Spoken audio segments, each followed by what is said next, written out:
to me, I never equate money to satisfaction in my job. I just never have. And probably one of the reasons why I am not going to be making multi-millions of dollars on this, because the money is not the object for me. It's the satisfaction that I get from my job, not the dollar that equates to the satisfaction.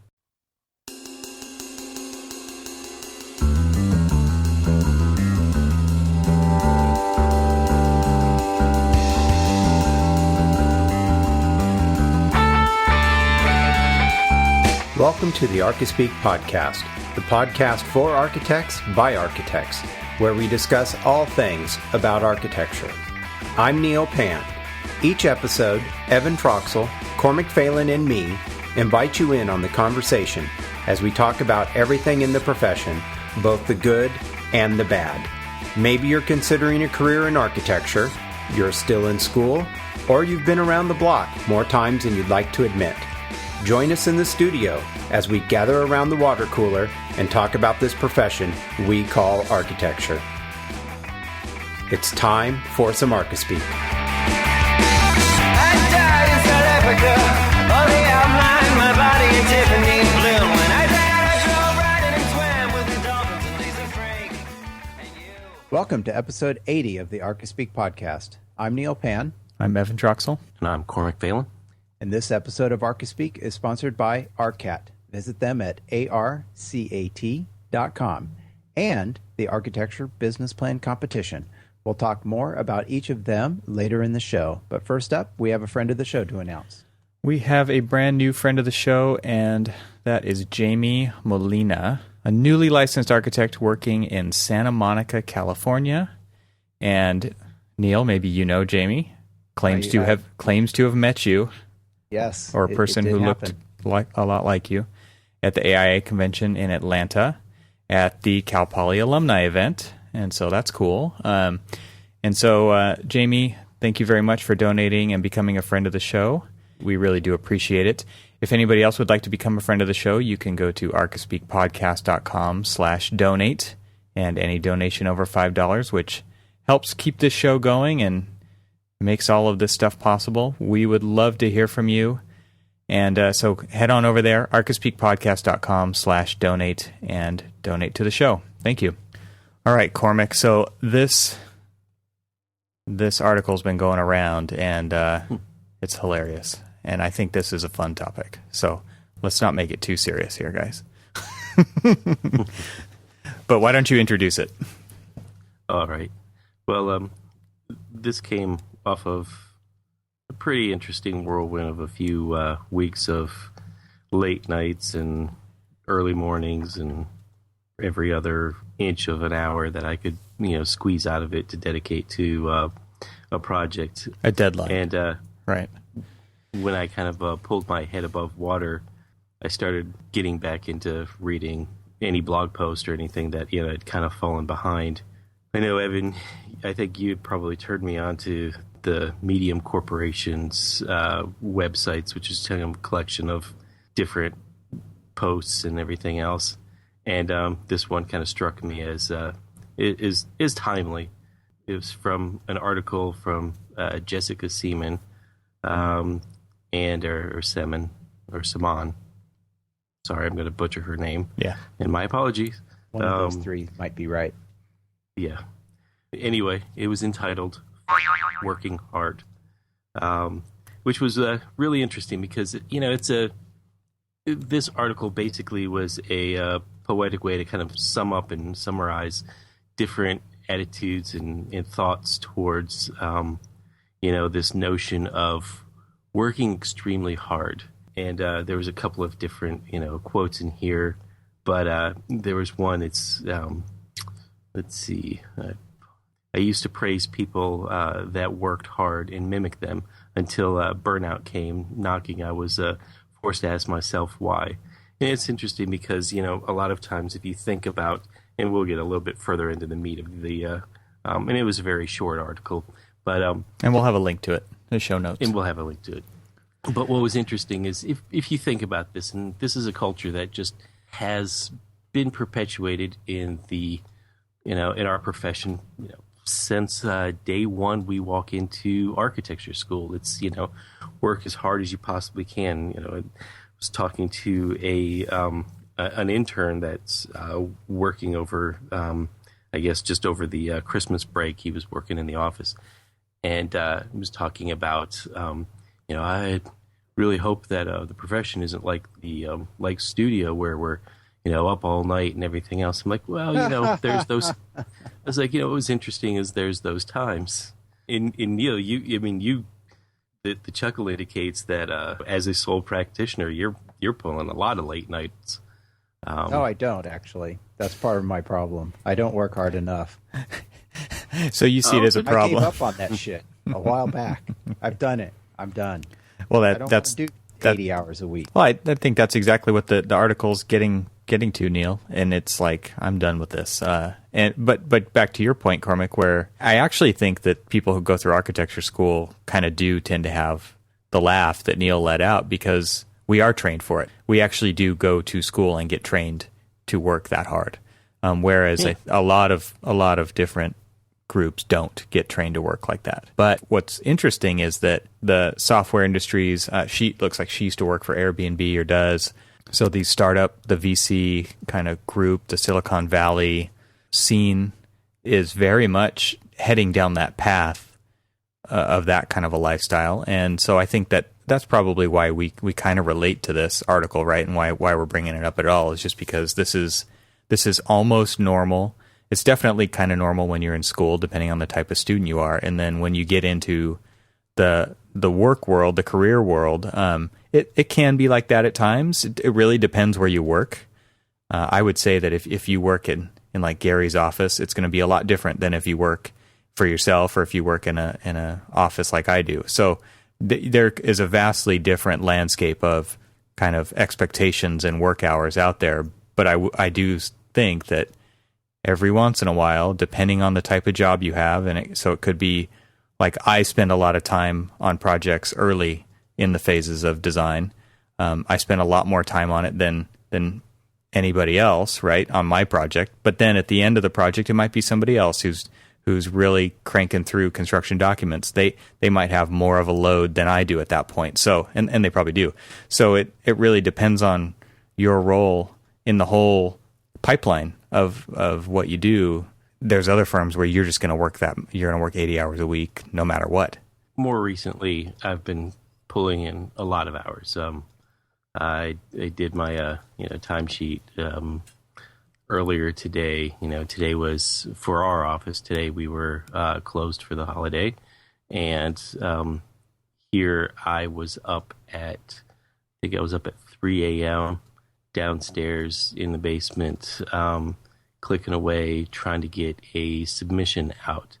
A little bit beyond the norm because, a lot of times we're working on a project that's got I won't say a reasonably decent schedule because, when it comes down to it, and everybody knows that, we never really have that decent schedule. But this was one where, in just over the weekend itself of the 3-day weekend, I've already surpassed my hours for the week. On a 40-hour work week, I'm done, and I haven't even actually started my work week. But is that self-directed, or is that coming from an expectation, or is that because it's a new job and you want to prove yourself? Like there seems like there's a lot that could be going into that. What's interesting is that you say that, and there's oftentimes I remember actually this may be one of those self-help. Let me lay back on the couch and kind of talk about it because. What was funny is my wife was talking about, this job, it's like, your work pulling all of these hours. And I'm like, I don't think it's necessarily the job. I think it's more me. And, I've just been one of these people that have put in more hours than probably I need to, more to be either at or in front of expectations, not necessarily from anybody higher up than me, but just me, myself. But you're setting an example for those who are younger than you. Well, a lot of times, well, I don't know if I am or not. And I probably, possibly. Yeah, you are. Sure. Heck yeah. Especially I if guess. they're working under you or for you or Well, with you. no one is actually seeing me do all of this. This is a this is the superhuman complex that you have. these are the behind the scenes, doing it at home or coming home, logging in, and just trying to get it. In this particular case, it was because this is a project that was somewhat doomed from the start because it started late. The expectation from the client was that they can't relent on the start date, yet they just recently, within 2 weeks from today, actually, 2 weeks ago today, they approved the design. And on Friday, we're expecting 50% CDs. Yeah, so math. Is that a breakdown on your firm side of saying, well, if the schedule goes to this, then it adjusts out? Or because they're incapable of doing that with this client? I mean, there's so many dynamics that go into these things. That's probably both a similar and different topic. And it's one where how much do you work and how much do you promise a client, especially if it's a new client, that you're hoping to be a repeat client? I've got another topic. Because how do you do that when you're how are you the one making those promises when you're not the one doing the work? This is true. That happens all the time. Yeah, it happens all the time. And so, the people who are expected to perform the miracles aren't really the ones who are doing the work, and the ones that are doing the work that are really pulling the miracles are the ones that are killing themselves. Kind of going back to this article. I mean, how much? When do you realize to yourself that you're doing too much or doing too much work? I don't know if I've hit that threshold yet. Rock bottom. And, I would guess, Cormac, if you haven't even started work yet this week and you've already exceeded or met your work obligation as far as hours, you've hit that point. Hello? Well, this brings me back to that Andrew Maynard article that we talked about a long time ago. Right. Where he was working at a firm. He's an Australian architect, and he's working at a firm, and he would keep the employee handbook on his desk, and when someone asked him to work more or do this again, he would just pull it out and read it right out of the handbook and say, nope, I'm not going to do it, and here's why, because it's right inside the guidelines of this workplace that I'm not supposed to be doing that. But it is an expectation of a lot of people in the field that just happens, even though it could be against the local labor laws and all that stuff. It's just kind of a code that architects seem to have coming out of school. And I think there's also a different kind of mental work ethic that I have got going on in my own brain, and it stems back to Army. I mean, hell, I could go down the list of all the different jobs and what kind of employee I was. It was I just can't be associated with a failing product. Yeah, but that responsibility doesn't rest on your shoulders alone. It shouldn't. It shouldn't, of course. Yeah. But this is also something that just, inherent to me. I can't let anything fail. So body and sleep be damned kind of thing. I will make sure, and don't get me wrong. I mean, there's been plenty of people on this project that have been pulling the late night hours trying to do the same thing. But, yes, I am the one that's been leading the charge on sleepless nights, trying to push this project to getting it to the point where it should be. And a lot of this is just, I don't want to be involved or tagged with, any project, any job that I've ever worked on, any project. I've always made this, when have you ever known me to not be prepared for this milestone or that milestone? And it's just, that's I don't know. I think that might be my downfall. And that's probably why you won't see me running a company again. Yeah, that's a whole other thing. Yeah, I mean, and then it really is all on your shoulders. I mean, Neil, you said that you laughed and chuckled and said that you wouldn't do that. You've done that. You won't do it again.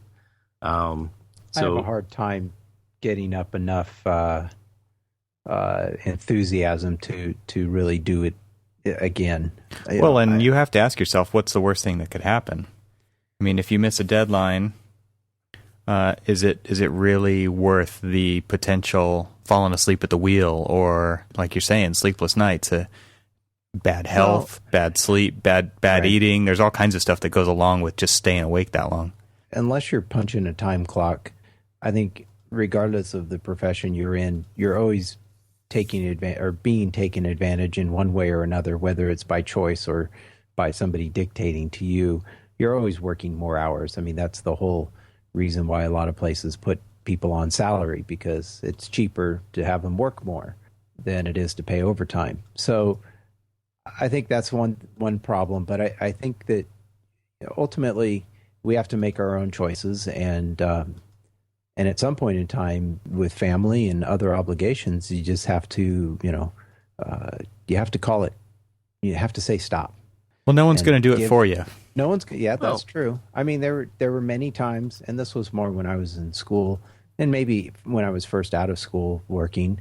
There were events, there were things my friends did that I just didn't go to because I worked, right? And so I've made a choice that I'm not going to do that. And if it means that I can't make a deadline, now in my position, I set my own deadline. So it's like, okay, I can try and give myself enough time. But that being said, that doesn't always happen. And I've been working a lot lately myself. And I can tell because I'm getting grumpier. And so I'm not happy about that. So it's like, okay, once this is done, then I need to get back to a more normal time frame to work on. But I can control that, and so I'm trying to control that. And I guess I've just decided that my life or other aspects of my life are important enough to me that work is not the most important thing, I guess.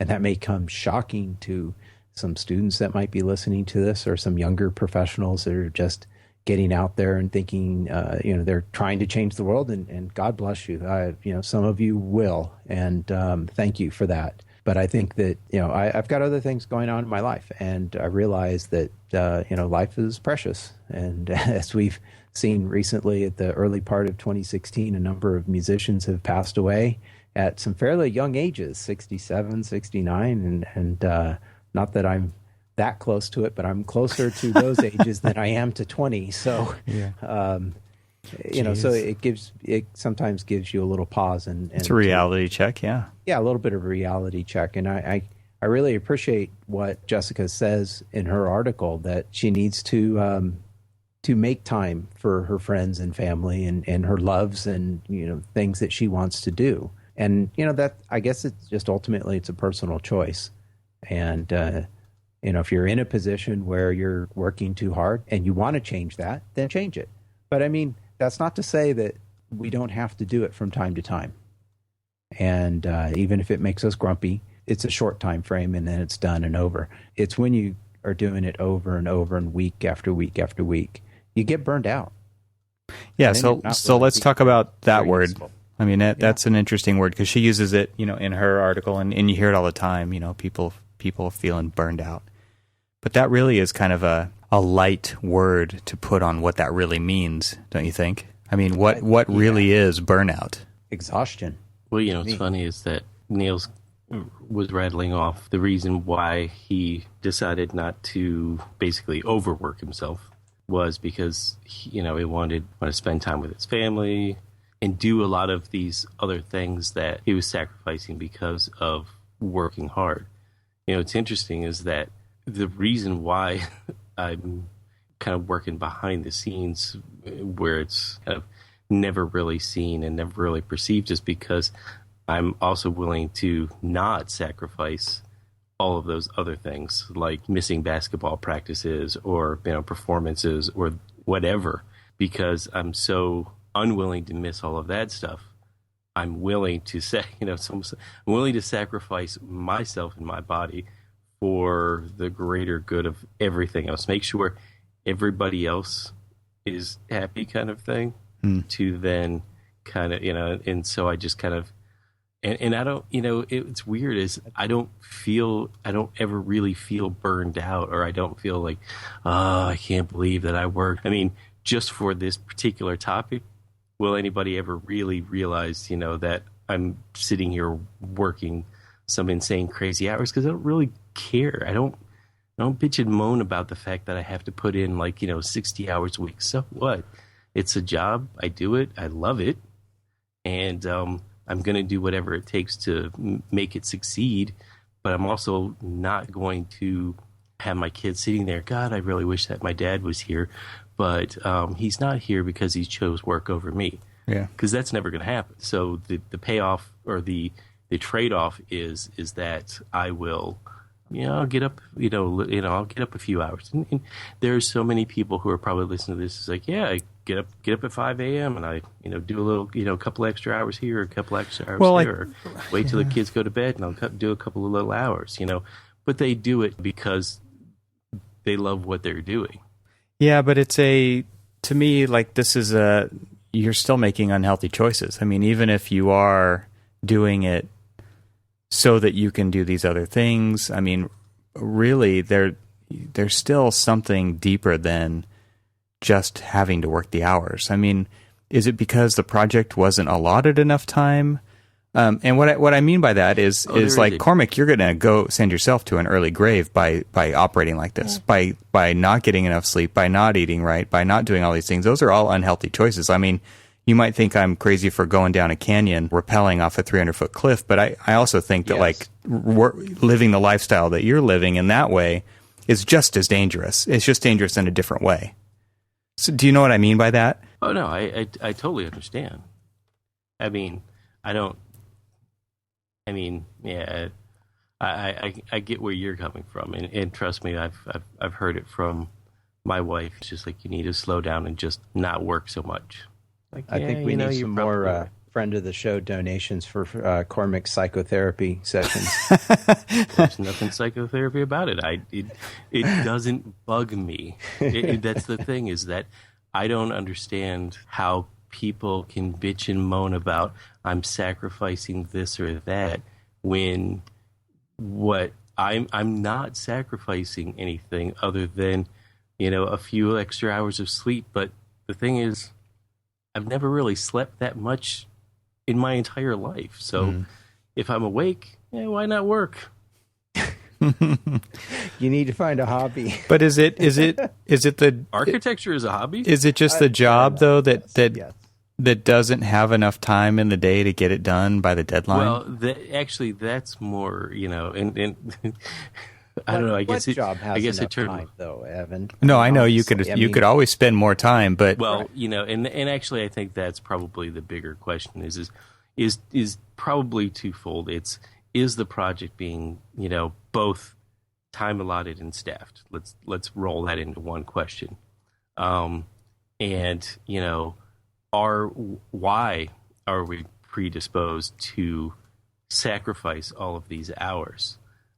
That's probably a different one. That goes back to Neil's psychotherapy jab, because that is something that some people are predisposed to working their ass off, and and other people are predisposed to say, yeah, I'll give you what you're paying me for, but I'm not going to give you any more.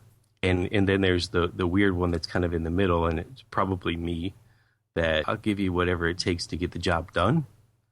But when the job's done, I'm moving on to, either the next job or relaxing. Yeah. It's probably going to be the next job, but whatever. Well, I'll tell you what, while you're relaxing, why don't you check out ArcCat, our sponsor. So, are you tired of randomly searching the internet for building products? Would you like to have one place where you can find reliable building product information directly from the manufacturer? Then visit ArcCat at arcat.com. There you can search the ArcCat libraries for architectural building products to find specifications, CAD details, BIM objects, and more, free of charge, with no registration required to download content. ArcCat has created a website devoted to you, the building professional, to find building product information fast and hassle-free. Check out ARCAT today at arcat.com. And thanks to ARCAT for sponsoring Archispeak. Hey, one of the things I wanted to, before we move on to another article here, but one of the things I did want to bring up about this article here that we've been discussing from Jessica is I don't want the impression to be that this is some sort of, I don't know if her intention is that, and I'll just use the M word, some millennial that's just doesn't want to work, just wants to show up to the office and get a trophy and play around on Facebook and go home at the end of the day. I don't know if that's where this article is coming from. It didn't quite sound that way, but it did sort of have a little bit of that feeling to it when I read it. But I mean, when if you have a job and you're going there, you show up, you work, and if you have to put in a little extra time, we all do it, and there's nothing wrong with that, I guess. But we also all have to keep in mind that we all have lives outside of work. And even though architecture can be our hobbies, there's other things that we can do in our lives as well. Because I think all these other things allow our minds, Evan, I think you've spoken about this before, allow our minds to kind of wander a little bit and kind of refresh and get sometimes different perspectives on, say, a problem we're trying to design issue or something we're trying to solve in the office. And just, I think also by getting out and being involved in other activities, it makes us better architects. Yeah, and I think you kind of have to ask yourself, to what end are you doing it for? Because when I was in school, I didn't do all-nighters, and I've done more now that I've been out than when I was in, and I don't think that they're worth it, because I don't think that the project would have suffered with if I didn't put in that thought in the middle of the night that wasn't a very good thought anyway. And so you kind of have to ask yourself, is anybody going to benefit from it? And then you kind of have to ask yourself, is it worth it? Are you really saving the world? Are you saving the project? Are you saving anything? Because it does have a cost. And I think that's all, is that you have to think like, okay, this decision does have a cost to it, whether it's short-term or long-term, whether it's something you like to do or whether it's leading to burnout, whether it's you suffering or whether it's your loved ones or whatever. There's always more to it than kind of what just sits on the surface. And so she kind of ends it, she just says, I simply ask you why, my friend? And so I think it's just good to kind of have a bigger perspective when it comes to this stuff and ask yourself, what is the end game here? Why am I working so hard? Because maybe you really do have a good reason. Maybe you do want to shine in that particular instance and get the job done and be done with it and do it well. But maybe you don't. Maybe you're just doing it because there's maybe not even an expectation, but you just kind of have this ingrained behavior in you that you can't let go of. So it is good to kind of just sit back and say, why do we do it the way we do it? Because you should always be able to ask that. This profession's been around a long time, and a lot of people just do things because that's the way they've always done them. And I think it's a healthy question, is why do we do it this way? Is it the right way to still do it? And I think this kind of perspective that's coming up in this article, we're hearing that a lot more. And I think, Neil, that's probably why you brought up the potential millennial angle here, is because this definitely is something we're hearing more and more, especially in our profession. It's like, we want to work smarter, not harder. And there's lots and lots of tools being developed that are allowing that to happen. And so we're not always the best in our field of actually noticing that stuff, trying it out, seeing if it works, and spending the time potentially working smarter when we're so used to working harder. Oh, wasn't the computer supposed to make working smarter better for drafting? Yeah, the easy button, right? We talked about that before. You can just change things and move it and do all this fun stuff. And it's like, oh yeah, we can get CDs done in record time. And actually, that is true. We do things far faster today than we I ever hear did before. all the time. I keep hearing it. I'm trying to pay attention to how often I hear it, but I hear the two words really fast. I hear really fast all the time. I don't know if it's like that in your office, Cormac, but can you do this really fast? Well, you can just make this change really quick, right? It's just moving a couple of walls, right? You can do a bunch, go look at all those previous projects we've done really fast, and you can look up all their stats, and you can look at, like projects and materials really fast, and you can all this stuff really fast, and you can draw that up really fast. And I mean, I hear it over and over and over again. And I look at the people who say that, and I'm like, you're not the one who works, right? I can tell. You're not the one who actually does the work. And maybe this isn't something that's ever going to be solved in my lifetime. And maybe listening to you two, it's going to be something that is going to be a short lifetime. But we now pronounce you. I don't. I guess I'm never. I probably will never change my work habits because it's something that I don't. I mean, maybe other people are seeing it and they're just not telling me. But I don't see. I personally don't see an issue or a problem with the way that I work because I don't sacrifice. Yeah, okay. Let's lay back down on the couch and say, yeah, I do sacrifice sometimes going on vacation, but then again, sometimes I may not have vacation time to, spend. But, I mean, I don't really see an issue with working the extra long hours or things like that if it's not really interfering with any of my other duties as both a human, a husband, a parent, and all these other things. That if I'm getting out and having fun, then I'm getting out and having fun. If I'm working hard, then I'm working hard. It is what it is. So I don't think that that's ever going to change. But, you guys were saying something about another systemic problem that we have, and that's people assuming that we have all of this extra time.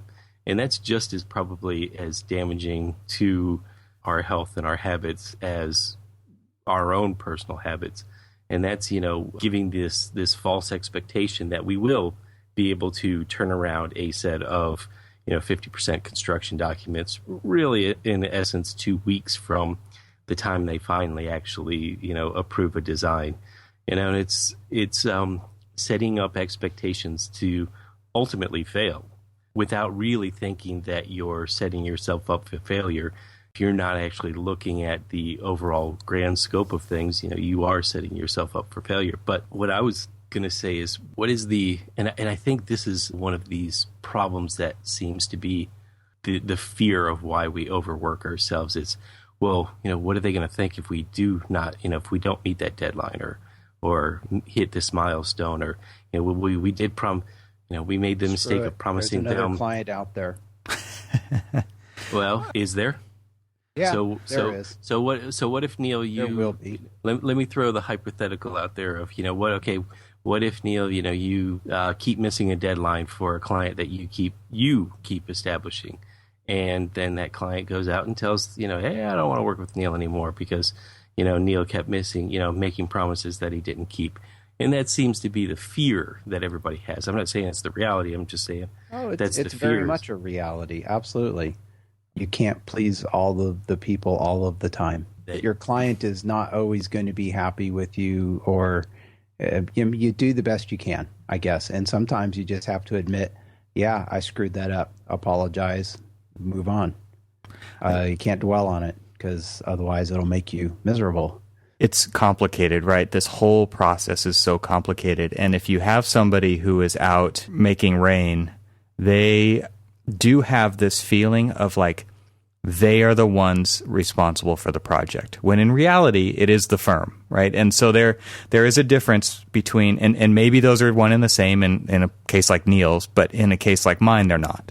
We've got some individuals who go out and then they get projects, but the company is responsible for those projects at that point, right? There's a staff of many, many people who are responsible for getting that done and everything working out kind of perfectly for that to happen. But that one person who got the project still feels like they're the ones who made the promise personally. And so it's on them to make sure that it happens. And I think that shouldn't happen like that. There's so many people who operate under that assumption that it's dangerous for them and it's dangerous for the firm. Because you're right, Neil, mistakes do happen. Problems come up, not just from our side, right? I have clients all the time who don't get us information when we need it, and then therefore the schedule should get pushed out, but it doesn't always. Like I said, it's complicated.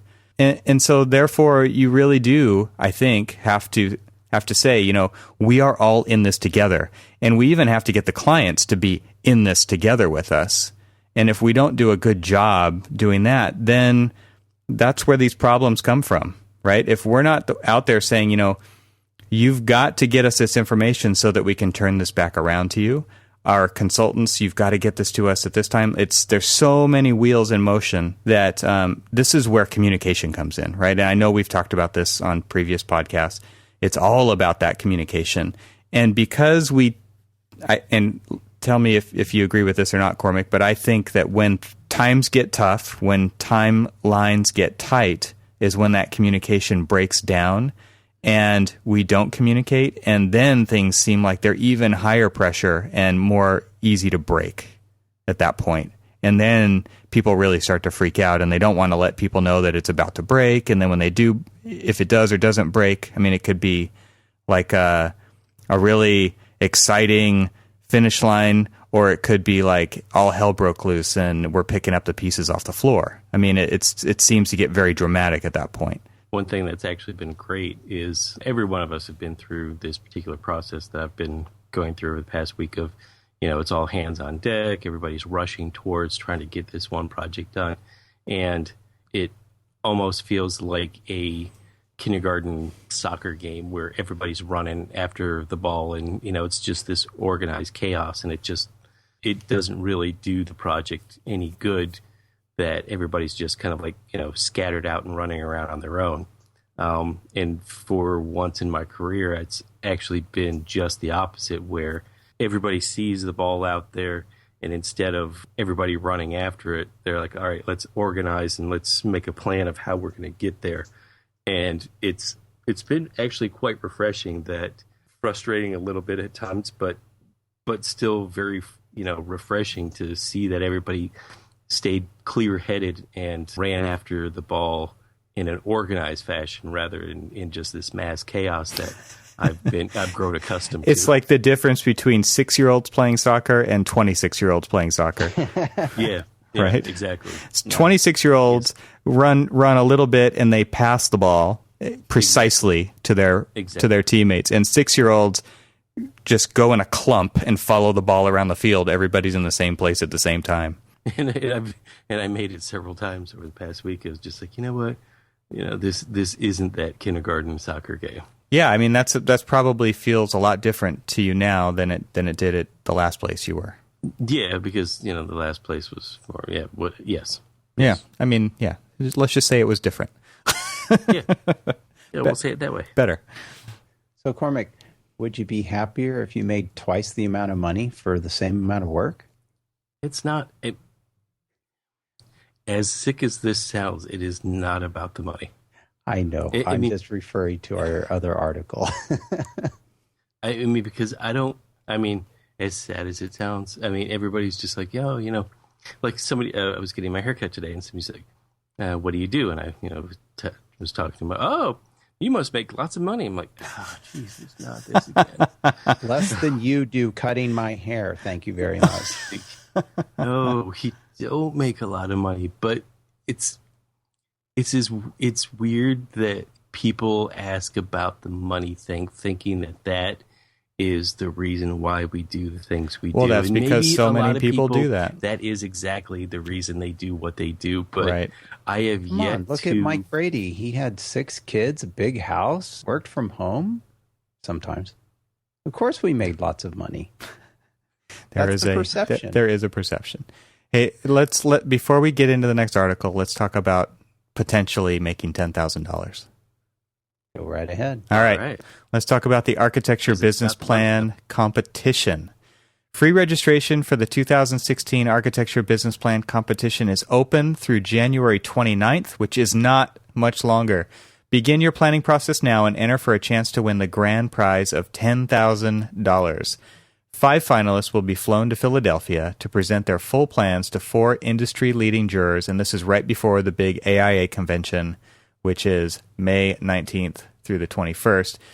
So this business plan competition finishes up on the 18th.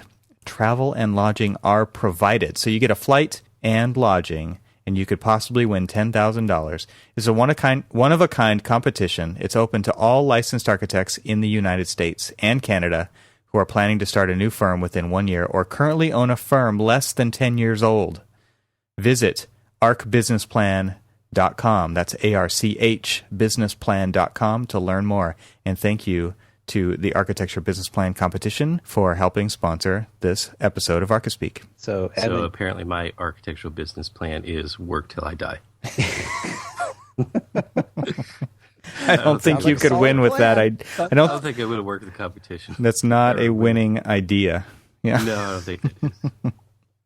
I could just imagine what old Mark LePage is thinking right now. He's just like, Cormac, we need to talk. We need to talk. Well, you'll get to talk to him at the convention. Yeah. He can set you straight.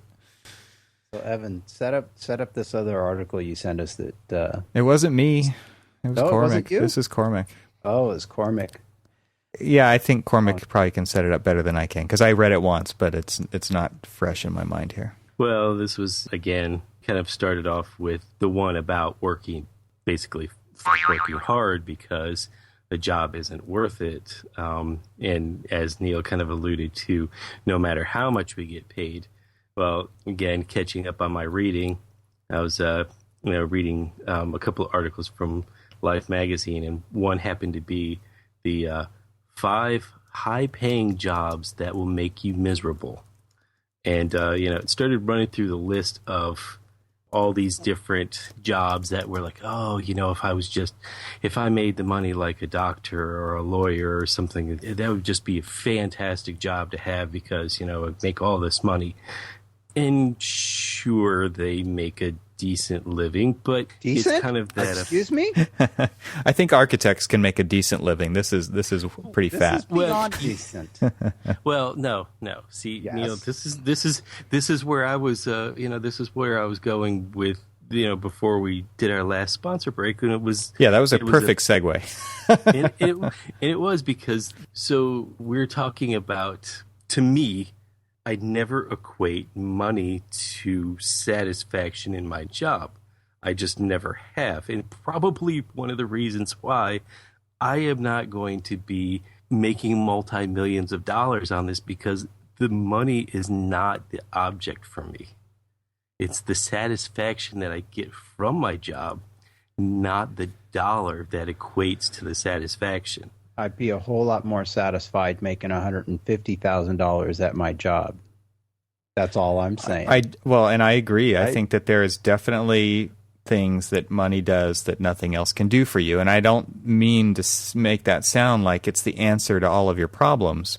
But there are definitely things that it affords that you don't get. And I think, Cormac, that what you're saying, I shouldn't say this is what you're saying. I think that this is a symptom of a problem that a lot of architects have, which is we were never trained to think about it as a business up front. And you can say that could be a benefit. You could argue it the other way too.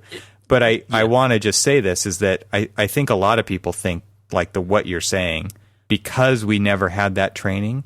But I also think that this is why so many architects are unhappy also, or it's one of the reasons.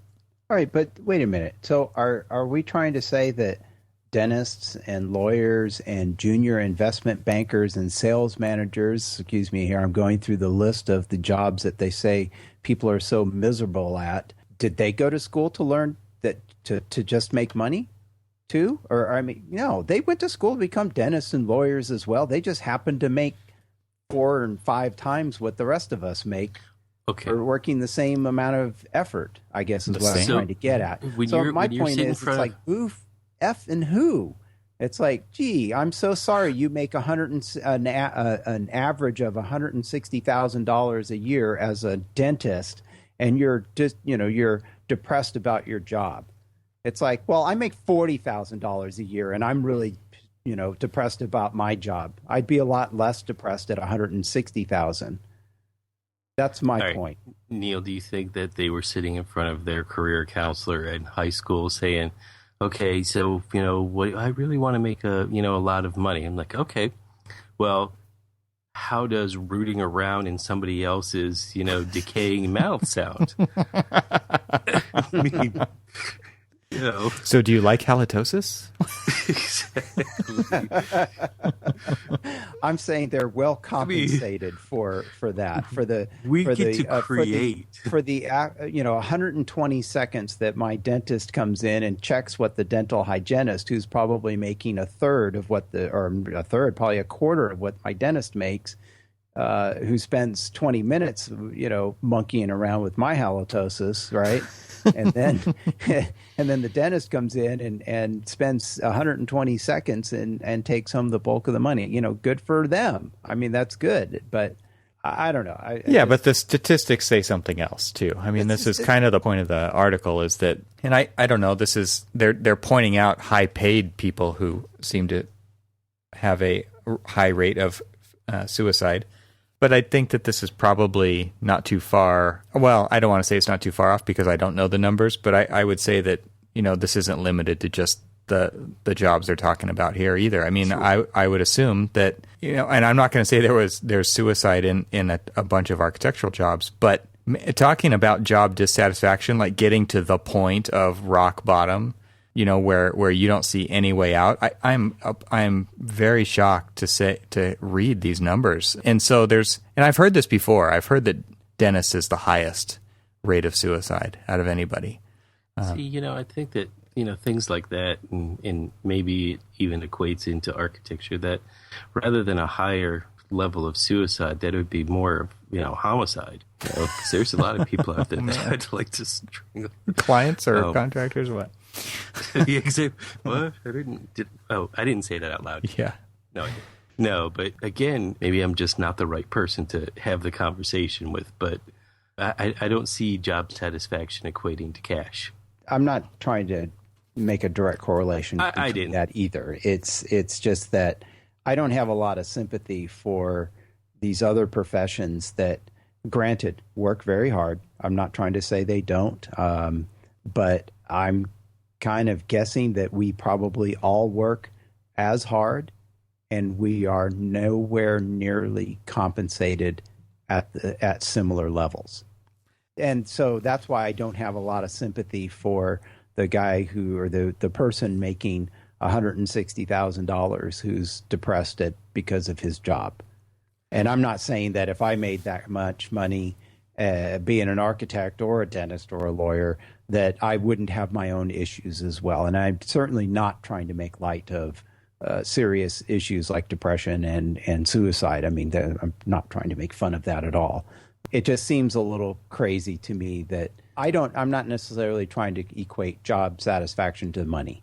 It's just that I think I'd have a little bit easier of a time being a teensy bit happier, being a little more financially stable due to my job.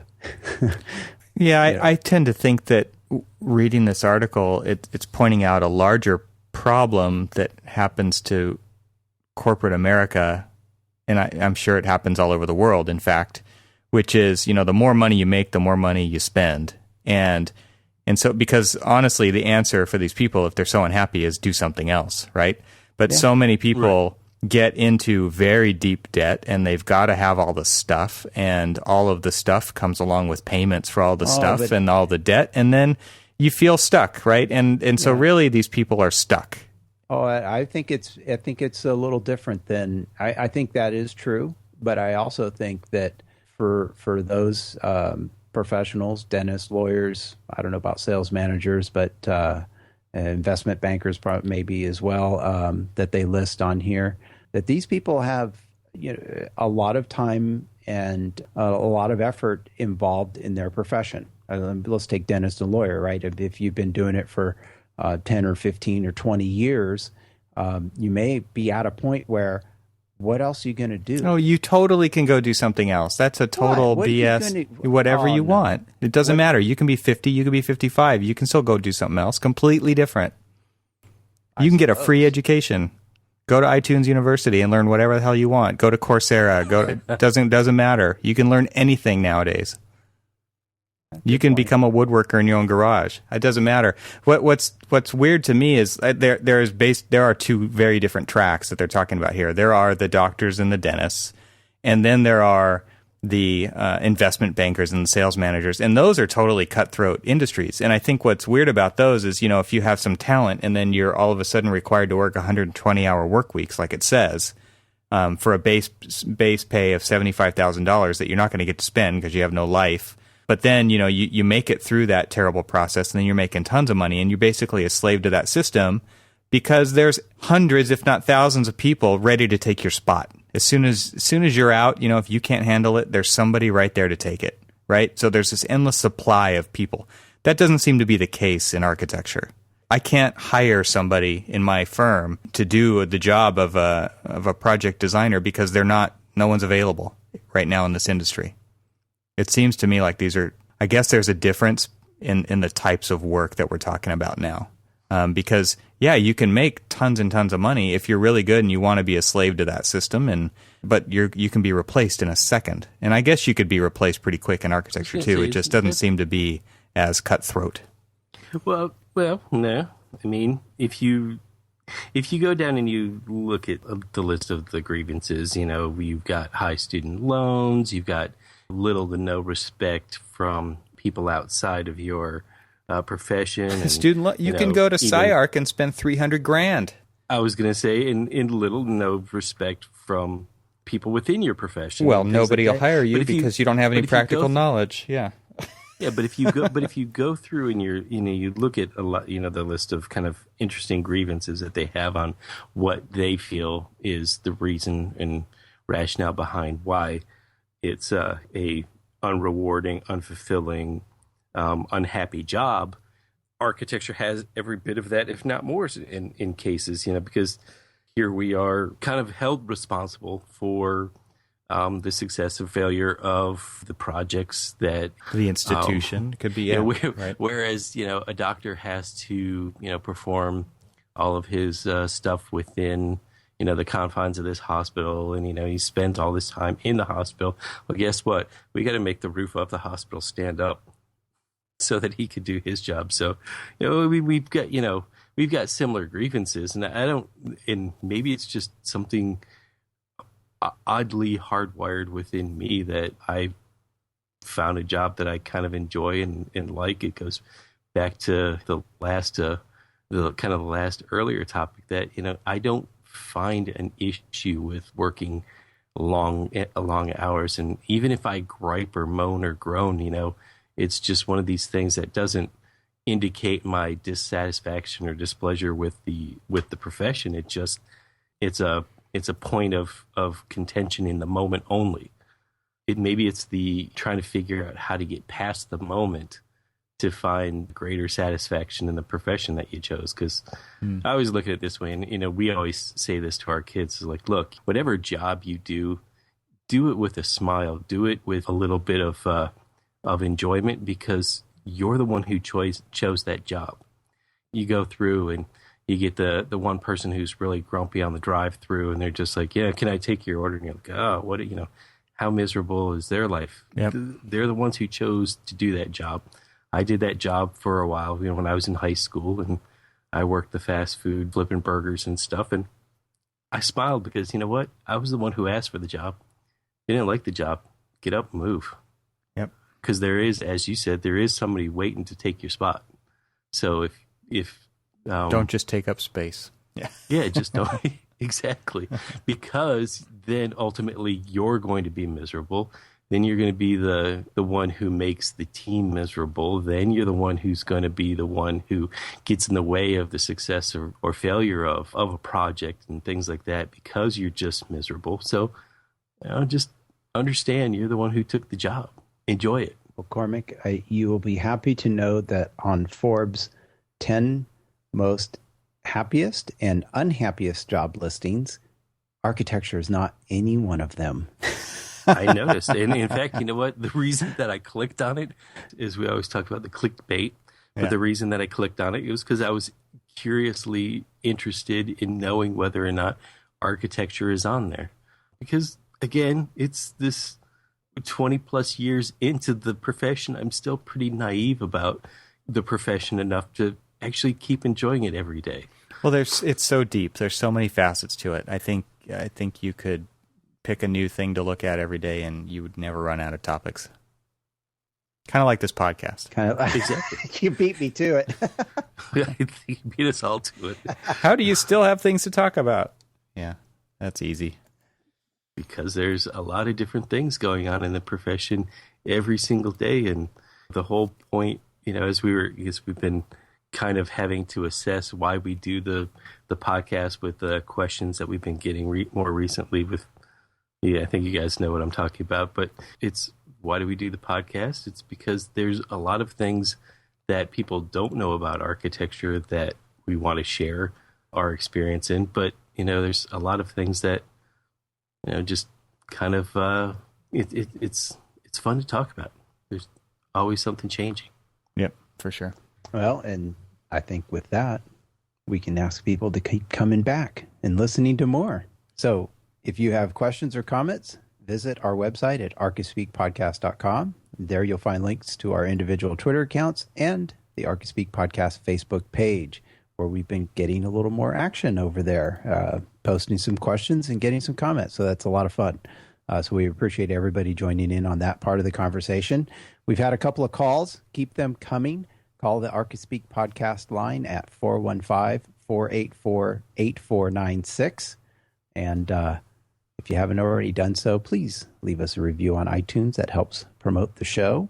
And also, too, before we leave, we want to thank our sponsors for this episode, ARCAT. Visit them at arcat.com, and the Architecture Business Plan Competition at arcbusinessplan.com.